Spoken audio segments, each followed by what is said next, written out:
correspondence at kermodeandmayo.com. Brother! Yeah, weirdly enough... Is there an exclamation mark? Is this a follow-on from Mother? It's really odd that you should say that because... so Brother is the new film by Clement Virgo, and it is a Canadian drama about two brothers and their mother. And weirdly enough, although the film is called Brother, because the mother is such an imposing presence in the film, it could equally be called Mother. So it's based on a book by David Chariandy, which I haven't read, and it takes place over 3 separate time periods, which are separated by gaps of 10 years. And at the very beginning of it, we meet the two brothers, Francis and Michael. Francis is the older brother, Michael is the younger brother. They're at the foot of a pylon, a huge, great power pylon. And Francis is saying, look, we're going to climb up this. It's really good. But in order to do this, you have to do exactly what I do. You have to follow me. You have to be confident. And, this is terrifying. This is a really, really, and you can hear the electricity buzzing in the air.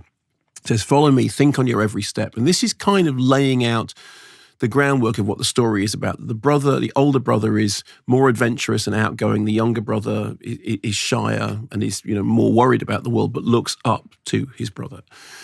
And then we jump forward 10 years to the younger brother now at home with his mother, played by Marsha Stephanie Blake. And Francis isn't there, although we're not entirely sure why at that point. And then the drama also flashes back 20 years to them as younger kids. And what we see is their relationship, their life playing out in this non-linear fashion, and the tensions and affections between them. Here's a clip in which the older brother tells the younger brother that he's not going to be around in the near future. I'm going away. What?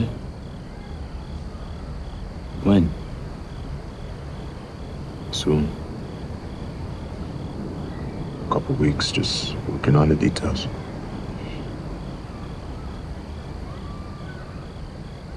But what about Mom?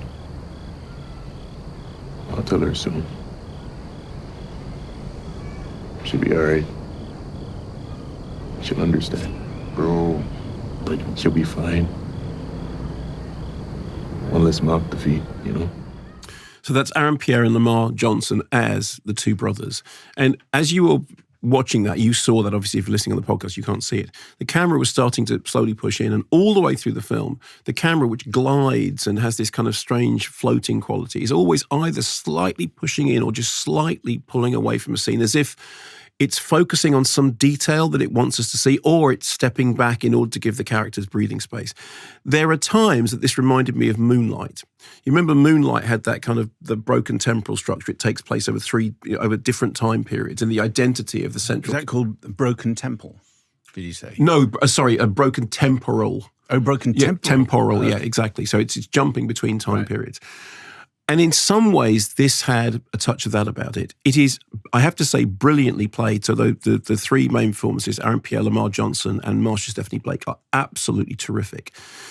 It has a real sense of intimacy and of something really important unfolding before you, although it doesn't declare its hand. I mean, there's a lot of background noise about police brutality and gang violence and racism and poverty. When the kids are young, we see their mother having to go out and work night shifts. And as she goes out, she says, Francis, look after your brother and don't leave the apartment. Of course, as soon as she's gone, he immediately leaves the apartment and almost straight away takes his brother across the road and he nearly gets run down. So there is this threat all the way through that one of them is adventurous and front-footing and the other one is, on the back foot. And at one point, the older brother tells the younger brother, you have to project a more confident, confident front. You have to show people that you aren't nobody.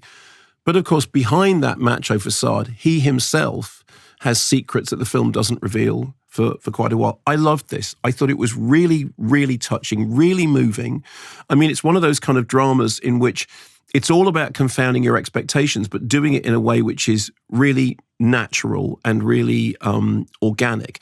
It's got a beautiful score by Todor Kobakov, but it also makes really good use of needle drops. There is the Nina Simone version of Jacques Brel's Ne me quitte pas, which is used twice. And both times it's used as a kind of unlocking of memory, of like a tumbling montage of memory. And I remember Steve Woolley said that thing about, pop music and movies is like a knife. You twist it and nostalgia comes pouring out. The correct choice of a song in a film is always something that gives me great delight. But the way in which the sound of Nina Simone singing that particular song, because it's an absolutely heartbreaking song, the way it kind of unlocks memory through, he's listening to his brother's records, and his brother's record collection is leading him back through and into the past.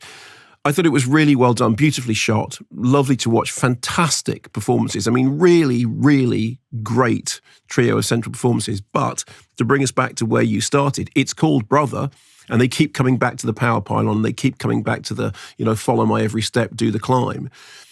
It could have been called Mother because she is such a core presence in the drama.